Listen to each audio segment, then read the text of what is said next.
Hello and welcome everybody. This is Mr. Nobody, joined by Farvifian Guard.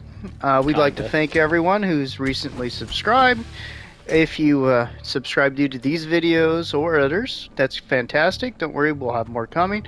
But this is going to be something a little bit different, something I've been wanting to do for a little while. And this is Talking 40K. Or as we call it, Monday Mumblies. Mutterings. Mutterings. Mumblies. Oh my lord. I don't know what the hell that was. Mumblies. Anyways, so let me know, anyone, if you had this experience.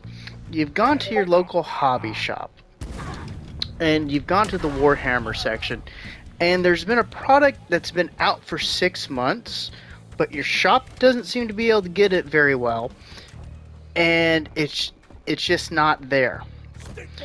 And nobody can explain it, but you could buy it from a scalper for 3 to 4 times the price. This was something that actually brought me to doing a little bit of minor, very light investigation, and to a couple different channels, being Northern Exile, The Outer Circle, and Discourse Miniatures. And they've talked about this subject a lot, the production issue with GW. So we'll be somewhat talking about that, and some other things I would say are tangentially connected to it. So I hope everyone will find this entertaining and informative, or at the very least kind of like sitting around the table with some other people interested in the hobby. I'm Mr. Nobody, just in case, and I have been involved in the hobby since 3rd edition. So I've not been in it nearly as long.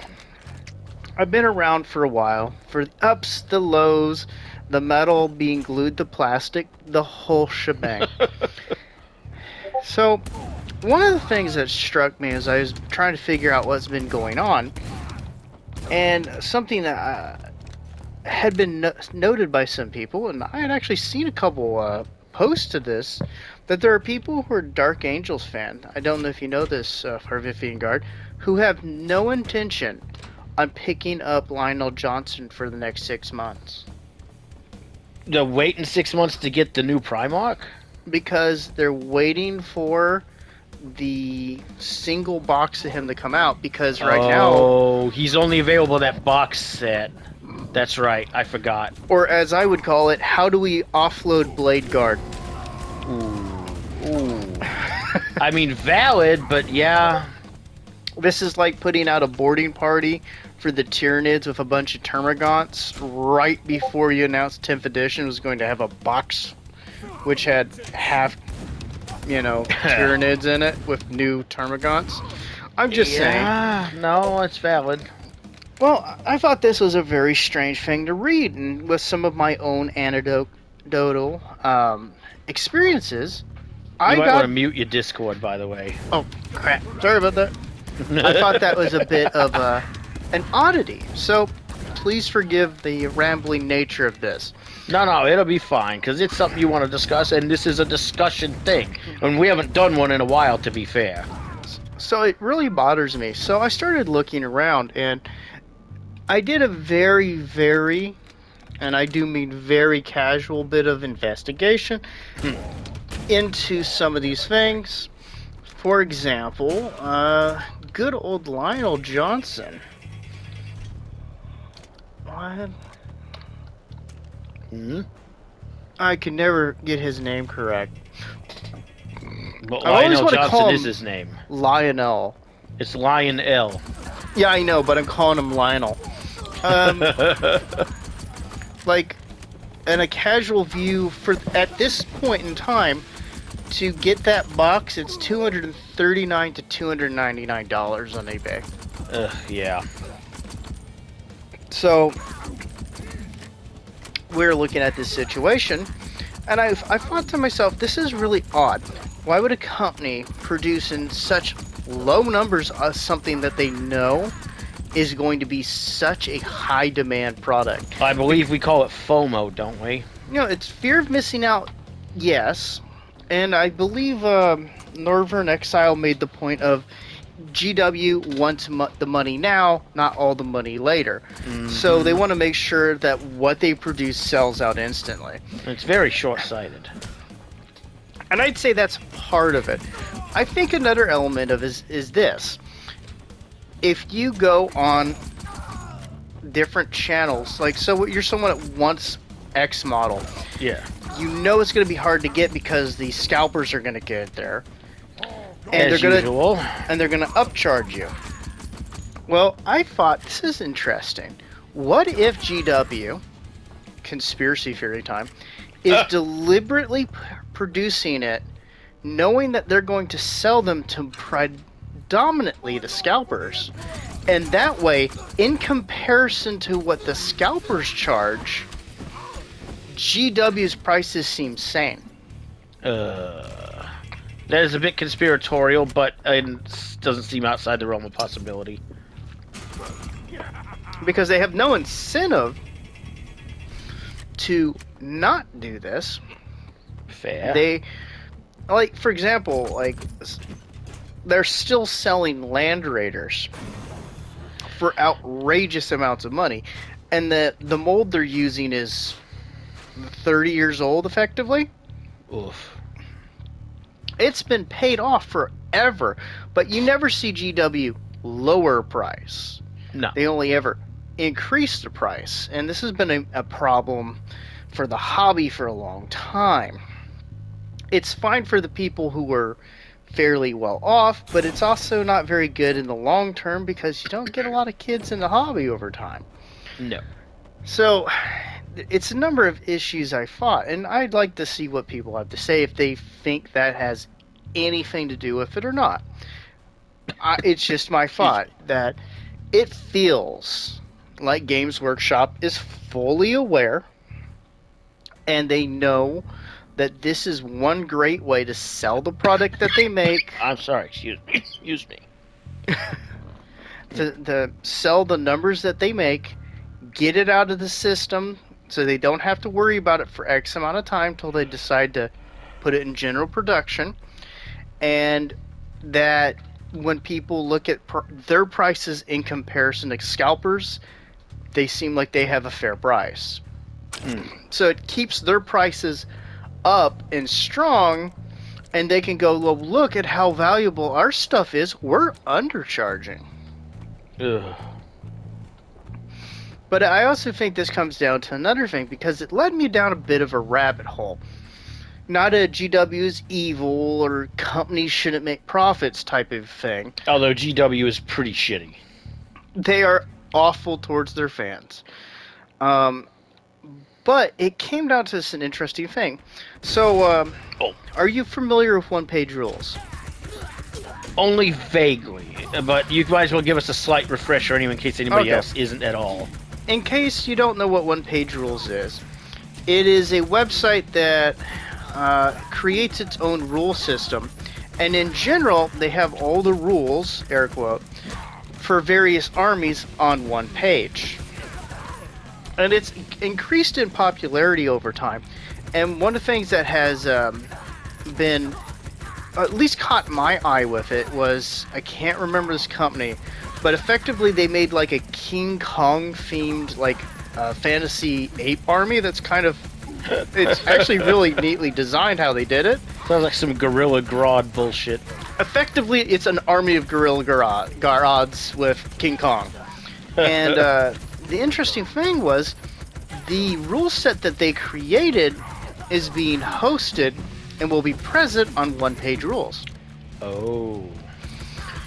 And that led me to an interesting thought. I thought, well, this is an interesting situation to be in. You have this rule set, it's for free, that you can pick up and you can use with these 3D printed armies. Right. And that different companies are now slowly starting to offer their miniature lines with rules, and you can use them with all of these different armies. And I said, oh, well, I thought mentally, well, what is the future more than likely going to be, especially with 3D printing becoming more common, or at least even with like people who don't want to do it themselves, the availability of companies that do cheap and fairly quality printing is becoming much higher. Well, 3D printing's become a big deal because even like, you know, you already have the thing with the STL files being super popular on people who have these printers. But then there's a whole thing where so many of these guys are just printing the miniatures and offering them themselves. So I immediately thought, well, that's an interesting idea. That's quite cool. And it made me go, Games Workshop is playing only for now. They're doing nothing to jump into the future when it comes into things. They are so trying to race for money in the now that they're not planning for the future. Because I could have thought of like 17 or 18 different ways that they could do things that would bring them into a more financially viable position in the future. For one, instead of suing all of these 3D printers and these STL creators, they should go in and say, hey, look, we know you're making stuff that's air quote inspired by our product. You know, why don't we, instead of shutting you down, why don't we take a 5 to 10% cut of your sales on that, and you can sell it legitimately. Nobody getting in the way. Basically. We just get a passive income from it. Well, and I was like, well, then you could offload a huge amount of things like custom parts, like if you collect Space Marines shoulder pads or weapons or whatever. Or if, like, for example, the Horse Heresy. The ability for people to print different marks of armor to fit their legions. Like if you're an Iron Warriors player like me, I would love to have Mark 2 and 3 fairly available, especially considering that there was like, what, 3 to 4 months period where the Mark 3 kit was just not available, realistically. Was it that, or was it longer? It could have been longer. I'm just going by vague memory at this point. Fair enough. And it was massively frustrating. Especially since I'm going to be one of those guys. I like Mark 6 armor, but it doesn't make sense for a whole bunch of the different factions, especially with the lore as it was, to be using. Fair. And I like it a lot more than some people do. Again, 3rd edition guy. But one of the big things, I think, is that they haven't really decided to embrace these kind of markets where they could get a lot of things like custom parts, people could use different miniatures, blah, blah, blah, and they could just charge them a small percentage of the sale and get a passive amount of income, which they don't have to be involved in. It would free them up from a whole bunch of other things, like making all those upgrade sprues that they used to and they don't now effectively. Yeah. Or, you know, maybe some people don't want Primaris, on and on and on. But also, I think one thing that they could have done was allow other people to make army rules for their own, like, little groups to be in or used with the Warhammer 40k rules. Okay. That way, company wants to make Squid Team Aqua Force, or what was that thing? The Flying Squids. They want to make an army of flying squids. Well, here's a rule set so you can print out your army of flying squids and use it with all these other Games Workshop rules. I think that would be good. And it would be just one way that they could make some money off it. Open up the rule set. You know, that kind of thing. But I have this feeling like the production is intentionally kept low to push product out the door and to keep prices high. Plausible. That Games Workshop is not being willing to look at other ways to handle a lot of these newer elements coming into the market and coming into their own, and that in a large extent they really just don't seem to respect their fans very well. Well, that's been a problem for years. And it really bothered me to see this. Now, I've been around for a long time, so I'm numb to it. To some extent, yeah. And it was frustrating to see that. So, one of the things that really bothered me is just they don't seem to be embracing new technology. They don't seem to really want to make it more available. It seems to me that they're okay with decreasing the player base, which is a bit insane, honestly. You can't rely on the fucking whale market for fucking ever, especially not with finances the way they are for a lot of people. Well, they call themselves a boutique industry. Not a good way to run a business. Well, it's slightly worked for them, but it also reminded me, I remember a White Dwarf where they had little cutouts so you could test out the rules. Yeah. And it was just pieces of cardboard. It was hilarious, but it actually worked very well. You got stuff to represent two armies, and there you went. Fair. But it does seem that, to me, that a lot of this seems intentional, and that they are trying to push into some direction that at this point I couldn't tell you. I'm wondering if they're trying to either get purchased. Yeah, I know what you mean. Or they see it as a dead-end market that they want to move away from. Which is insane because that's their entire thing. Well, what can I say? It does have some degree of feeling, at least to me, that I'm not way. arguing it. I'm just saying that it's nuts. They may think that way, but they don't exactly have a whole lot else going on.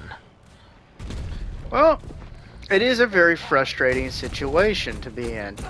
But I do think, when we see all of this, that they deserve to be somewhat criticized, because when you really look at it, you're going, okay, you make plastic, guys. You're going to make your cells back fairly quick, or your cost back. And all this bullshit they try to pull where they talk about the rising costs. No, fuck you, dude. Your plastic is not that expensive. Well, and how do I put it? They have a universe that has been inspired by so many other things that has captured the hearts of millions of people, and is just now kind of caught on in the mainstream to a degree. I mean, it's still, you got some ugly situations with people still being quite unfriendly towards Warhammer. Oh yeah. And you know what? Part of that is honestly the fault of Games Workshop and some of the kinds of players they endorse. But another thing I would make a point on is for the prices, it annoys me that they seem to be backtracking more and more into monopose. So I'm like, okay. Now this is a rant I've personally had many times when we've discussed this, about me exploding about the fact that they just keep increasing prices, but they're making the models cheaper and cheaper.